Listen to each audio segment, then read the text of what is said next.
বিসমিল্লাহির রহমানির রহিম। আসসালামু আলাইকুম। প্রিয় শিক্ষার্থীরা, তোমরা সবাই কেমন আছো? আশা করি আল্লাহর রহমতে তোমরা সবাই সুস্থ আছো এবং ভালো আছো। আমি মোহাম্মদ ফিরোজ আলম, সহকারী শিক্ষক, বানিয়াল উচ্চ বিদ্যালয়, তোমাদের সামনে আরও একবার হাজির হয়েছি আরও একটা পর্ব নিয়ে। আজকে আমার আলোচনার বিষয় হচ্ছে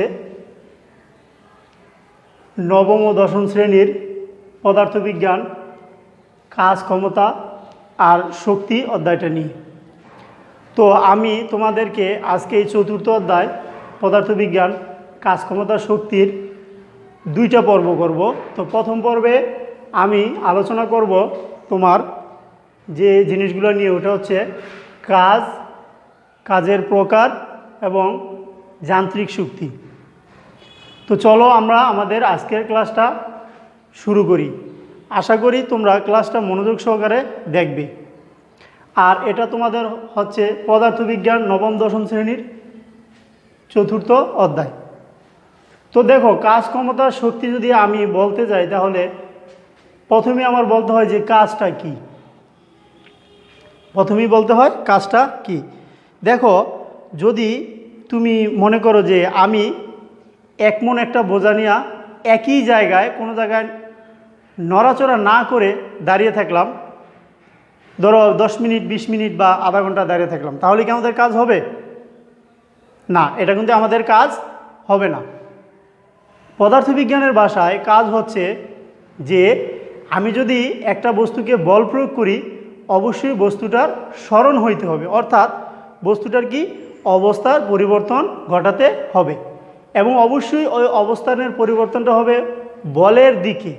বলের দিকে আমি যদি তোমাদের এখানে একটা চিত্রের মাধ্যমে দেখাতে চাই, ধরো এখানে একটা বস্তু রাখলাম আমি, এই একটা বস্তু, যদি এটার ভিতরে এফ বল প্রয়োগ করি এবং বস্তুটার যদি এদিকে সরণটা হয় এবং এই সরণটা যদি হয় এস, তাহলে আমি এখানে কাজটা কি লিখতে পারি, যে কৃতকাজ আমি তখন লিখতে পারি কৃতকাজ। কৃতকাজকে আমরা ডব্লিউ দ্বারা প্রকাশ করি ওয়ার্কে ডব্লিউ দ্বারা আমরা প্রকাশ করি। তাহলে আমরা এখান থেকে কি লিখতে পারি, যে আমি বল প্রয়োগ করলাম বস্তুটাকে, এবং বস্তুটা যে সরণটা হয়েছে এস, অবশ্যই সেটা বলের দিকে। যেই সরণটা হবে সেটা অবশ্যই বলের দিকে হইতে হইব। তাহলে আমরা এখান থেকে লিখতে পারি কি এফ ইন্টু এস। তাহলে এখান থেকেও আমি কাজের সংখ্যাটা খুব সহজে দিতে পারি, যে কাজ হচ্ছে বল এবং বলের দিকে সরণের উপাংশের গুণফল। কি বললাম আমি? কাজ হচ্ছে বল এবং বলের দিকে সরণের উপাংশের, যে উপাংশটা পাবো এটার গুণফল।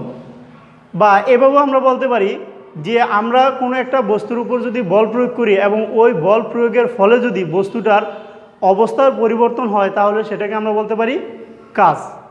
আচ্ছা, তাহলে এখান থেকে আমরা শিখলাম কি, কাজ সমান সমান বল ইন্টু সরণ। আচ্ছা, তাহলে আমরা শিখলাম কাজ, যে আমি এখানে তোমাদের জন্য যে কাজ সমান আমরা জানলাম কি ডব্লিউ সমান সমান এফ এস।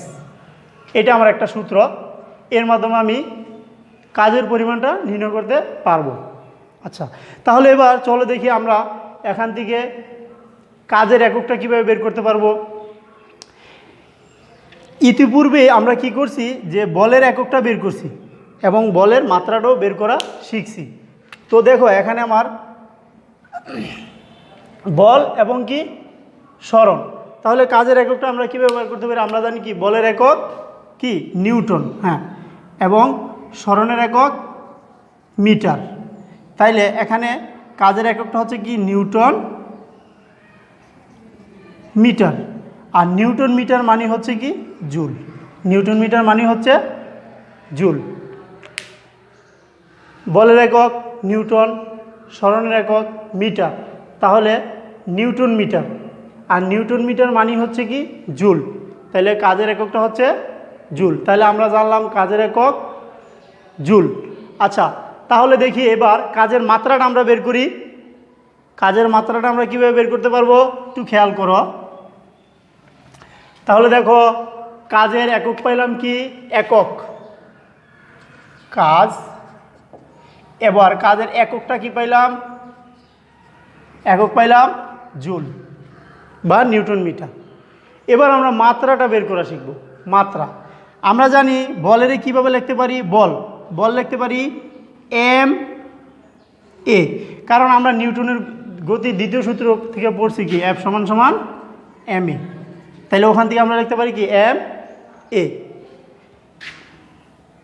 আর এখানে কি এস লিখতে পারি। তাহলে আমরা জানি ভরের যেই মাত্রা এম হলো ভর, ভরের মাত্রা হচ্ছে এম, ভরের মাত্রা কি এম। তাহলে আমরা এখান থেকে লিখতে পারি এম। এটা হচ্ছে ত্বরণ, ত্বরণের মাত্রাটা আমরা কি জানি, ত্বরণ সমান সমান দেখো ত্বরণ, এটা আমি তোমাদের এর আগের ক্লাসগুলোতে তোমাদের করানো হয়েছে। ত্বরণ আমরা জানি কি সমান সমান, ত্বরণ হচ্ছে যে সময়ের সাথে বেগের যে পরিবর্তনটা এটাই হচ্ছে কি ত্বরণ। তাইলে আমরা ত্বরণ কি লিখতে পারি, বেগ বাই সময়, বেগ বাই সময়, বেগ বাই সময় সরি। এরপরে দেখো বেগের আমরা আরেকটা জিনিস লিখতে পারি, বেগটা কি, বেগ হচ্ছে যে সরণের যেই পরিবর্তনটা হয়, যে একক সময়ে যে সরণের যে পরিবর্তনের হার ওইটাই হচ্ছে কি বেগ। তাহলে বেগ লিখতে পারি আমরা কি সরণ বাই সময়, আর নিচে আমাদের কি সময়। তাহলে এখান থেকে আমরা পাচ্ছি সরণ বাই সময় স্কোয়ার। এটা তোমাদের আগেও দেখানো হয়েছে, এই জন্য আমি এখানে একসাথে লিখে নিলাম। তাহলে আমরা এখান থেকে লিখতে পারি সরণের মাত্রা লেন্থ, সরণের মাত্রা এল, আর সময়ের মাত্রা হচ্ছে কি টি, যেহেতু স্কোয়ার আছে তাহলে টি স্কোয়ার। তাহলে এখান থেকে আমরা লিখতে পারি এল টি ইনভার্স 2। তাহলে দেখো আমরা ত্বরণের যে মাত্রাটা পাইলাম হচ্ছে কি এল টি ইনভার্স 2 গেল। এবার এখানে আবার দেখো আমার হচ্ছে কি সরণ, সরণের আমরা এস দ্বারা প্রকাশ করি, তাহলে এই সরণের মাত্রা কি এল। তাহলে একটু খেয়াল করো, ভরের মাত্রা হলো এম, এটা বড় হাতের হবে, বড় হাতের এম, ত্বরণের মাত্রা এল টি ইনভার্স 2 আর সরণের মাত্রা এল। তাহলে এখান থেকে আমরা কাজের মাত্রাটা পাইলাম কি এল, দেখো একটা এল একটা এল, টি স্কোয়ার টি ইনভার্স 2। তাহলে দেখো আমরা কাজের মাত্রাটা খুব সহজে বের করলাম। কাজের মাত্রা হচ্ছে মাত্রা, কাজের মাত্রা হচ্ছে তোমার M L square T inverse 2। তাহলে কাজের মাত্রাটাও আমরা বের করতে পারলাম। কাজের মাত্রা শিখলাম, কাজের একক, এবং আরেকটা সূত্র শিখলাম, তোমার কাজের যে সূত্রটা। আচ্ছা, তাহলে তো আমরা শিখলাম যে কাজ সমান সমান এফ ইন্টু এস, অর্থাৎ বলের দিকে সরণের যে উপাংশ ওটাকে আমরা কাজ লিখতে পারি। কাজের একক দেখলাম, মাত্রা দেখলাম। এবার চলো কাজ যদি তোমার যে আমি যেদিকে বল প্রয়োগ করলাম যদি ওদিকে যে কাজের সরণের উপাংশটা ওদিকে না হয়ে কোণ সৃষ্টি করে যায়, তাহলে আমরা কাজের আরেকটা সূত্র পাইতে পারি। যেমন ধরো আমি এখানে বল প্রয়োগ করলাম, এই ফোর্সটা এদিকে প্রয়োগ করলাম, এখন কি করলো যে সরণের উপাংশটা আমার এখানে এস হওয়ার কথা, এদিকে না গিয়ে দেখা গেল যে এটা কোণ সৃষ্টি করে চলে গেছে, কোণ সৃষ্টি করে চলে গেছে, তাহলে এটা থিটা কোণ। এখন এটা যদি এক্স হয় এবং যেই বিন্দুতে তোমার শেষ হয়েছে যে সরলের উপাংশটা মানে বলটা, এখান থেকে যদি আমি একটা দাগ টানি, তাহলে আমি এখান থেকে কী পাচ্ছি যে এটা যেহেতু থিটা, তাহলে আমার লম্ব হচ্ছে এদিকেরটা, এবং এটা একটা সমকোণী ত্রিভুজের মতো হয়েছে, তাহলে এটা হচ্ছে আমার অতিভুজ। তাহলে দেখো তো অতিভুজ এবং ভূমির মধ্যে আমার একটা সম্পর্ক আছে। কার জানি সম্পর্ক ওইটা? হ্যাঁ, ওইটা হলো কজের সম্পর্ক। তাহলে এখান থেকেও আমরা কাজের আরেকটা সূত্র পাই যে ডব্লিউ সমান সমান F S cos theta, F S cos theta. তাহলে দেখো যদি আমি একটা বস্তুতে বল প্রয়োগ করি এবং ওই বলটা যদি সরাসরি সরণের উপাংশের দিকে না গিয়ে কোণ সৃষ্টি করে যায়, তাহলে আমরা এখানে আরও একটা সূত্র পাচ্ছি কাজের, ওই সূত্রটা হচ্ছে ডব্লিউ সমান সমান এফ এস কস থিটা। তাহলে দেখো এখান থেকেও আমরা যদি কোণের মান দেওয়া থাকে তাহলে আমরা এই সূত্রটা ব্যবহার করে কাজের পরিমাণটা নির্ণয় করতে পারবো। আচ্ছা, তাহলে গেল আমার কাজ। আমি কাজ নিয়ে তখন আলোচনা করলাম, তাহলে আমি আরেকটা সূত্র পাইলাম। এই সূত্রটা এখানে আমি উঠাইতে পারি কাজের, যে ডব্লিউ সমান সমান আরেকটা পারলাম কি FS cos theta, FS cos theta. তো এবার আমি কাজের প্রকার নিয়ে আলোচনা করব। কাজ হচ্ছে দুই প্রকার, একটা হচ্ছে ঋণাত্মক কাজ বা বলের বিরুদ্ধে কাজ, আরেকটা হচ্ছে ধনাত্মক কাজ বা বলের সাথে কাজ, অর্থাৎ বলের দিকে কাজ। আচ্ছা, আমরা একটা সহজ উদাহরণের মাধ্যমে এই জিনিসটা বোঝার চেষ্টা করি। দেখো, আমরা যখন বিল্ডিংয়ে ওঠার চেষ্টা করি, যে প্রথম ফার্স্ট ফ্লোর থেকে দ্বিতীয় তলা থেকে তৃতীয় তলা যখন উঠি, আমরা কি করি, একটু টায়ার্ড অনুভব করি, অর্থাৎ কষ্ট অনুভব করি, মনে হইতেছে যেন যে খুব হয়রান লাগতেছে। তো এখানে কোন ধরনের কাজ হচ্ছে? এখানে এই হয়রান লাগার কারণটা হচ্ছে যে আমরা উপরের দিকে যে বলটা প্রয়োগ করতেছি, কিন্তু পৃথিবীতে যে একটা ফোর্স আছে অভিকর্ষ ত্বরণ, যেটা জি এর মান 9.8, আদর্শ মান যে 9.8 মিটার পার সেকেন্ড। তো এই ফোর্সটা আমাদের কাজ করতেছে নিচের দিকে, অর্থাৎ ভূমির দিকে, আর আমরা উঠতেছি কি এর বিপরীত দিকে। তাহলে এটা হচ্ছে ঋণাত্মক কাজ। সহজ কথায় বলতে গেলে, যে অভিকর্ষ বলের বিরুদ্ধে যেই কাজটা করা হয় ওইটা হচ্ছে আমার ঋণাত্মক কাজ। তাহলে আমরা যখন বিল্ডিংয়ে উঠি তখন তো অভিকর্ষ বলের বিরুদ্ধেই কাজ করি, তখন হয় কি ঋণাত্মক কাজ। যেমন আমি একটা বল উপরের দিকে ছুঁড়া মারলাম, এখন এই যে বলটার যে একটা কাজ করতেছে উপরে, এটা কি একটা ঋণাত্মক কাজ। আর আবার বলটা যখন মাটিতে পড়া শুরু করে তখন এটা অভিকর্ষ ত্বরণের দিকে কাজ করতেছে, অর্থাৎ অভিকর্ষ ত্বরণটাও কি নিচের দিকে কাজ করতেছে, বলটাও কি নিচের দিকে নামতেছে। তাহলে এই কাজটা হচ্ছে আমার ঋণাত্মক কাজ। যেমন আমি যদি এখান থেকে একটা কলম তোমার মার্কারটা ছেড়ে দিলাম, এটা নিচের দিকে পড়লো, এটা হলো কি ধনাত্মক কাজ। অবশ্যই তোমরা বুঝতে পারছো যে ধনাত্মক কাজ হচ্ছে অভিকর্ষ বলের বিরুদ্ধে যে অভিকর্ষ বলের সাথে যেই কাজটা করা হয় এটা হচ্ছে ধনাত্মক কাজ, অর্থাৎ বলের দিকে যেই কাজটা করা হয় এটা হচ্ছে ধনাত্মক কাজ, এবং বলের বিরুদ্ধে অভিকর্ষ বলের বিরুদ্ধে যেই কাজটা করি এটা হচ্ছে ঋণাত্মক কাজ। আচ্ছা, এবার আসো শক্তি। তাহলে কাজের প্রকার গেল, কাজ দুই প্রকার পাইলাম, একটা ধনাত্মক কাজ, একটা ঋণাত্মক কাজ। এবার আসি আমরা শক্তি। শক্তিটা হচ্ছে এনার্জি, যেটা শক্তি হচ্ছে যে কাজ করার যে সামর্থ্য আমাদের, এই কাজ করার সামর্থ্যটাই হচ্ছে শক্তি। যে আমি কতটুকু কাজ করলাম আর আমার এখানে যেই কাজ করার সামর্থ্য, এটাই হচ্ছে শক্তি। ধরো আমি 50 জুল কাজ করলাম, এখন এই যে 50 জুল কাজ করলাম, এই কাজ করার জন্য আমার একটা শক্তি গেছে। এই 50 জুল কাজ করার জন্য যতটুকু শক্তি গেছে এটাই কি, যতটুকু আমার এনার্জি গেছে এটাই কি শক্তি। অর্থাৎ কাজ করার যে সামর্থ্যটা গেছে এটাই আমার কি শক্তি। কাজ করার সামর্থ্যকে শক্তি বলে। তাহলে আমরা দেখতে পারি শক্তি এবং কাজের একক একই, জুল, এবং শক্তি এবং কাজের মাত্রা একই। শক্তি এবং কাজের মাত্রাটা কি একই। আচ্ছা, এরপরে দেখো আমরা যে শক্তিটা জানলাম, এখন আমাদের প্রশ্নে আসে যে 50 জুল কাজ বলতে কি বোঝায়, যে 50 জুল কাজ বলতে কি বোঝায়। দেখো আমরা এটা এভাবে লিখতে পারি যে 50 নিউটন বল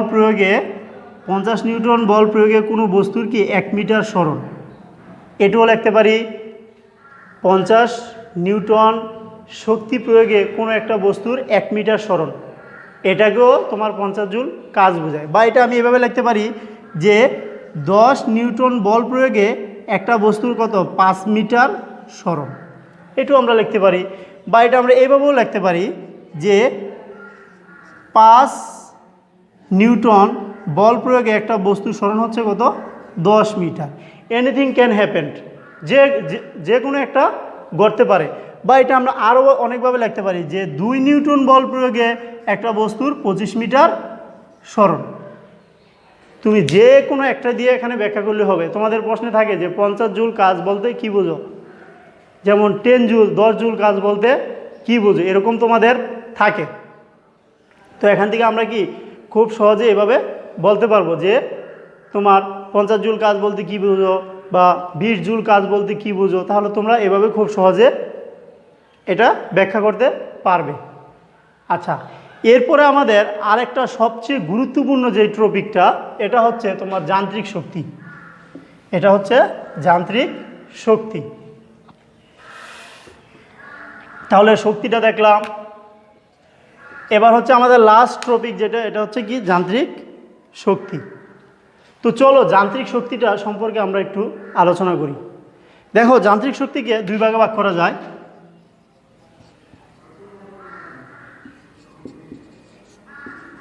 যান্ত্রিক শক্তি,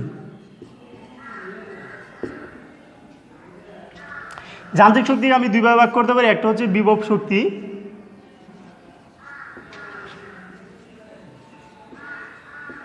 যেটা আমরা ইপি দ্বারা প্রকাশ করি, অর্থাৎ পোটেনশিয়াল এনার্জি।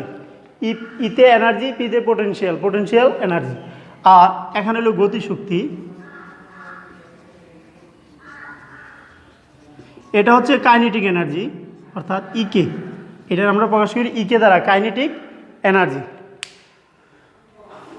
এটা আমাদের খুব একটা গুরুত্বপূর্ণ টপিক, কারণ তুমি দেখবা যে বিগত যেই তোমাদের বোর্ড পরীক্ষাগুলো হয়েছে এবং অন্যান্য যেই স্কুলের পরীক্ষাগুলো হয়, এখান থেকে বিভব শক্তি, গতিশক্তি এই দুইটার দিকে প্রশ্ন থাকেই।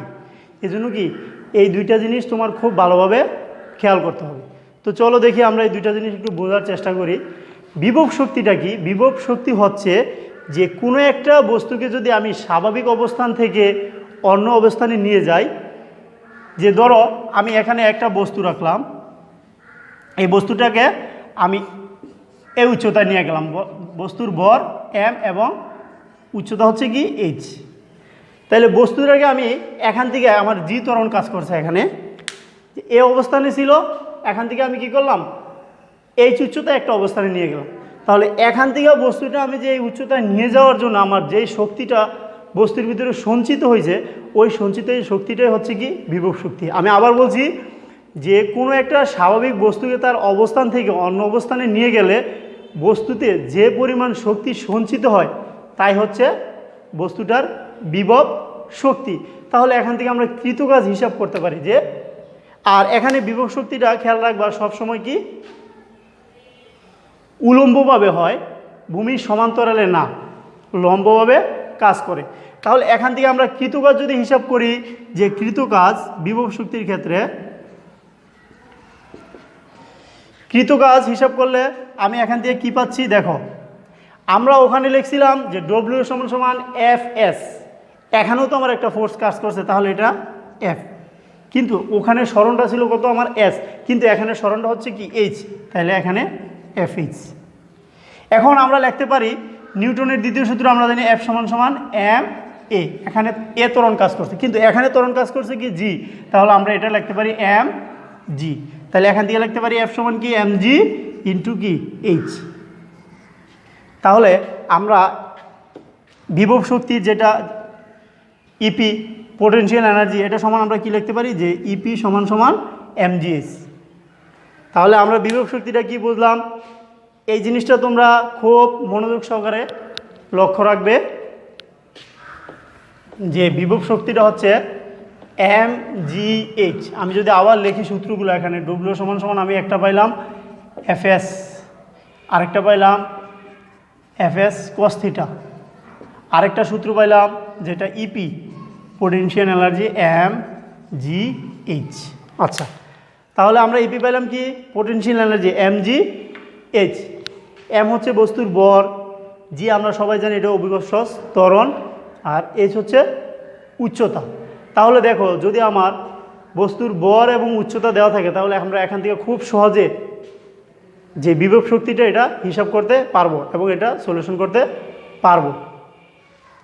আচ্ছা, এবার এখানে একটা জিনিস খেয়াল করো, বস্তুর ভর তো আমি যদি বস্তুর ভর হলো ধ্রুবক, কারণ কি আমরা যেই বস্তুটার বিভব শক্তি নির্ণয় করি ওই বস্তুর ভরটা কি একই থাকবে এবং নির্দিষ্ট স্থানে জি এর মান হলো ধ্রুবক। তাহলে এখান থেকে আমরা লিখতে পারি কি ইপি সমানুপাতিক এইচ, অর্থাৎ এখান থেকে আমরা খুব সহজে বলতে পারি যে বিভব শক্তি নির্ভর করে উচ্চতার উপরে, বিভব শক্তি নির্ভর করে উচ্চতার উপরে। যদি তোমার উচ্চতা 1 গুণ বাড়ে, বিভব শক্তি 1 গুণ বাড়বে। উচ্চতা যদি 2 গুণ বাড়ে, বিভব শক্তি 2 গুণ বাড়বে। উচ্চতা 3 গুণ বাড়লে বিভব শক্তি 3 গুণ বাড়বে। তাহলে এখান থেকে আমরা খুব সহজে বলতে পারি। আরেকটা জিনিস, যদি কোনো স্থানের উচ্চতা h=0 হয়, তাহলে মনে রাখবা সবসময় ইপি সমান সমান কি 0। কারণ আমরা জানি বিভব শক্তিটা নির্ভর করে কার উপরে? উচ্চতার উপরে। উচ্চতা যত বেশি হইব বিভব শক্তি তত বেশি হবে। আচ্ছা, তাহলে আমরা এখান থেকে বিভব শক্তিটা দেখলাম এবং বিভব শক্তিটা কি এটা জানলাম। চলো এবার আমরা গতিশক্তি নিয়ে আলোচনা করি। গতিশক্তি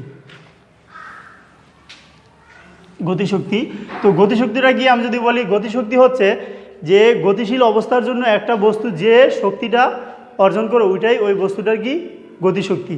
যে একটা গতিশীল বস্তু তার গতিশীলতার জন্য যে শক্তিটা অর্জন করে ওইটাই হচ্ছে তার গতিশক্তি। তাহলে এখানে আমরা একটা জিনিস খেয়াল রাখতে হবে, গতিশক্তি অবশ্যই এখানে একটা ব্যাগ কাজ করবে, এখানে একটা শেষ ব্যাগ কাজ করবে।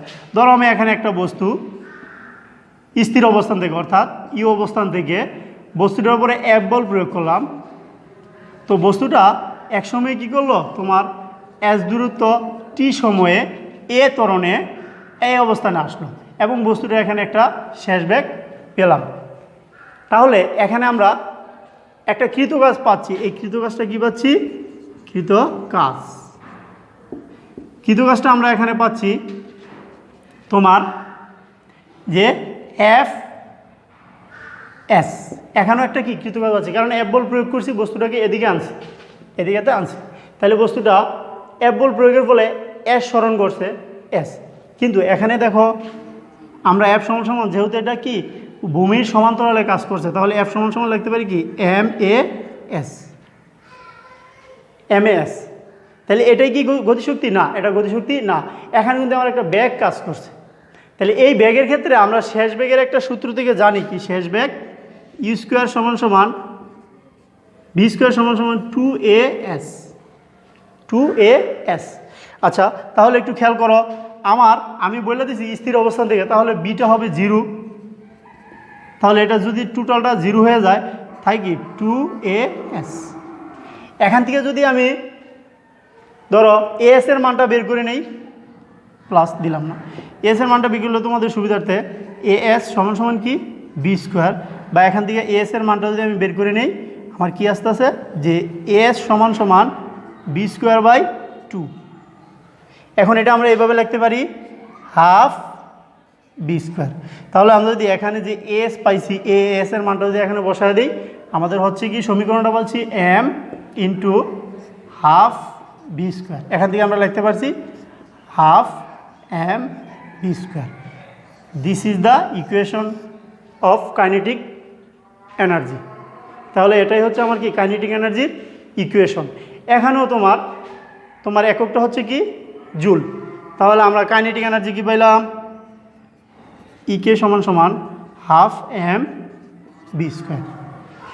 এখন কাইনেটিক এনার্জির ক্ষেত্রে আমরা একটা জিনিস লক্ষ্য করি, এটা হচ্ছে একটু খেয়াল করবা,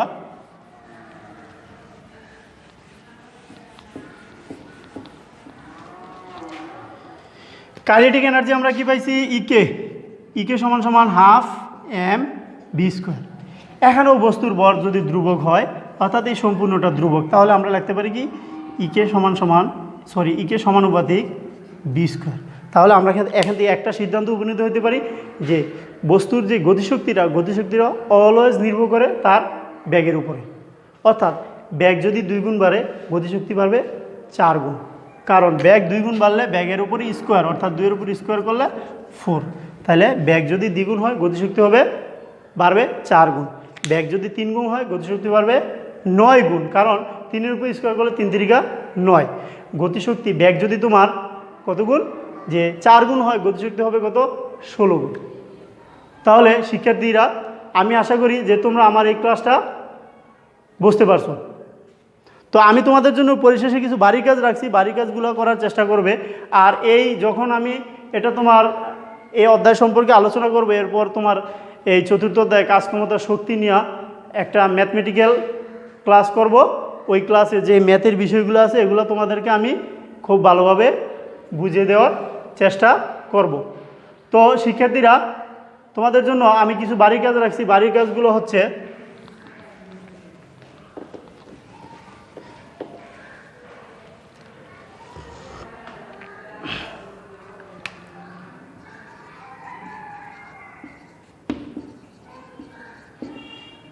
তোমরা অবশ্যই বাড়িতে কাজগুলো করার চেষ্টা করবে। আমি এখানে যেই তোমাদের সূত্রগুলো দিয়েছি এই সূত্রগুলোর মাধ্যমে আমি তোমাদের বাড়ির কাজগুলো দিচ্ছি। তো আমি লিখলাম যে 50 মিটার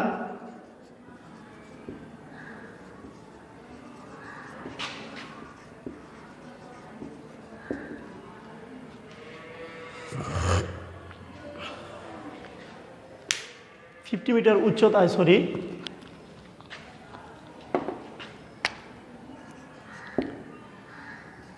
20 কেজি ভরের বস্তুর বিভব শক্তি কত হবে?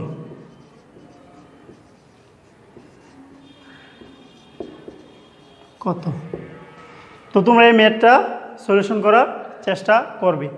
আমি যদি তোমাদের আরও একটা বাড়ির কাজ দিয়ে দেই যে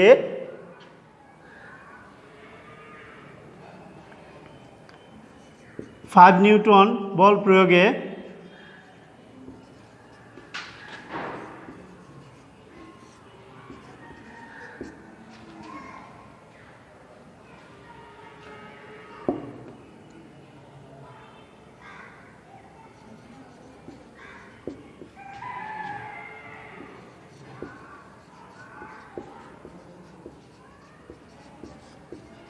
একটি বস্তুর সরণ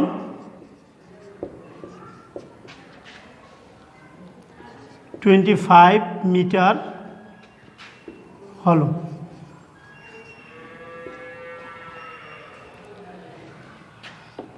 বল এবং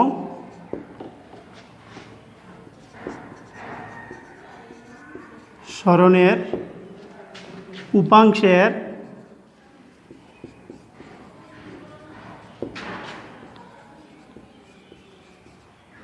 মধ্যবর্তী কোণ আমি এখানে উল্লেখ করে দিলাম 45 হলে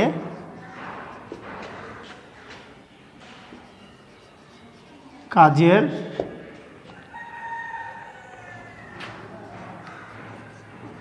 পরিমাণ কত? আশা করি তোমরা এই ম্যাথগুলো খুব সহজে করতে পারবে, কারণ এখানে উচ্চতা দেওয়া আছে, বস্তুর ভর দেওয়া আছে, তাহলে বিভব শক্তি যে আমি সূত্রটা ব্যবহার করছি যে ইপি সমান সমান কি এমজিএইচ, ওইটা দ্বারা তোমরা অঙ্কটা করতে পারবে। আবার এখানে বলছি 5 নিউটন বল প্রয়োগের ফলে একটি বস্তুর সরণ 25 মিটার হলো। এবং আমি এখানে আরও উল্লেখ করছি যে বস্তুর বল এবং সরণের উপাংশের মধ্যবর্তী কোণ দিয়ে দিয়েছি কত, 45 ডিগ্রি হলে কাজের পরিমাণ নির্ণয় করো। তো শিক্ষার্থীরা, তোমরা অবশ্যই এই ম্যাথগুলো বাড়িতে করার চেষ্টা করবে এবং আমার ক্লাসটা যদি প্রথম না বোঝো তাহলে রিপিট দেখার চেষ্টা করবে। আশা করি তোমরা খুব ভালোভাবে বুঝতে পারবে। তো আমি পরবর্তীতে তোমাদের সামনে আরও একটি পর্ব নিয়ে হাজির হব। ততক্ষণ পর্যন্ত তোমরা সবাই সুস্থ থাকো, ভালো থাকো। তোমাদের সকলের সুস্বাস্থ্য এবং মঙ্গল কামনা করে আমি আজকের ক্লাস এখানেই শেষ করছি। আল্লাহ হাফেজ। সকলকে অসংখ্য ধন্যবাদ।